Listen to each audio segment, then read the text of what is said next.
नमस्कार दोस्तों। भाई लोग, आज हम बात करेंगे हिंदुस्तान की सबसे खतरनाक लेडी डॉन के बारे में। जो बॉलीवुड फिल्म इंडस्ट्री ने इस लेडी डॉन के ऊपर उन्हीं कारनामों पर डरावनी फिल्में बोले तो खतरनाक फिल्में बना डाली और नाम रखा गया है गॉड मदर।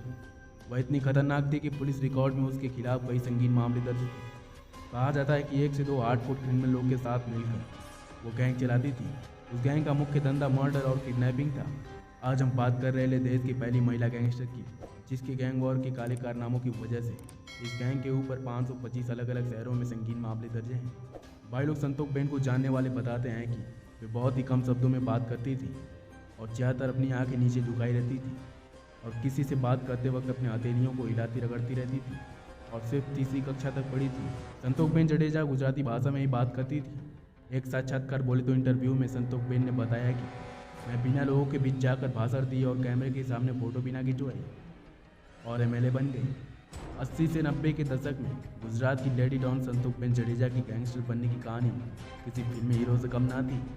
दरअसल संतोष बेन जडेजा के पति सरमन मुंजा जडेजा कभी एक साधारण मजदूर हुआ करते थे।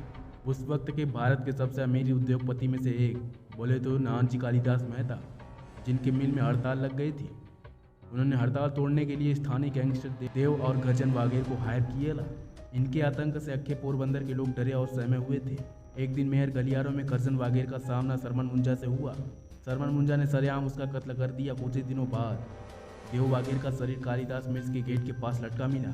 उस दिन तो मानो बंदरगाह पोरबंदर में हड़कंप मच गया और इस कारनामे ने सरमन मुंजा को अक्खे पोरबंदर का टॉन बना डाला।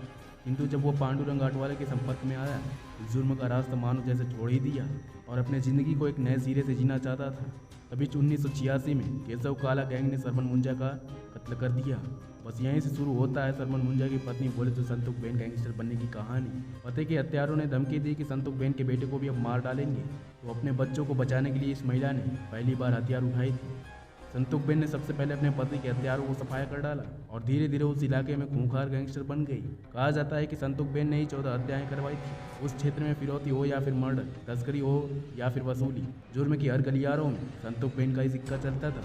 ट्रांसपोर्ट से लेकर रियल बिजनेस तक हर तरफ संतोष बेन का ही तूती बोलती थी। तो यह भी जाता है कि संतोष बेन की अंडरवर्ल्ड डॉन बोले तो करीम लाला से बहुत ही करीबी संपर्क था। सियासत में आने के बाद संतोष बेन को कई राजनेताओं का समर्थन मिला और सामान्य महिला से खूंखार गैंगस्टर बन गए संतोष बेन जडेजा को 31 मार्च 2011 को हार्ट अटैक की वजह से मौत हो जाती है।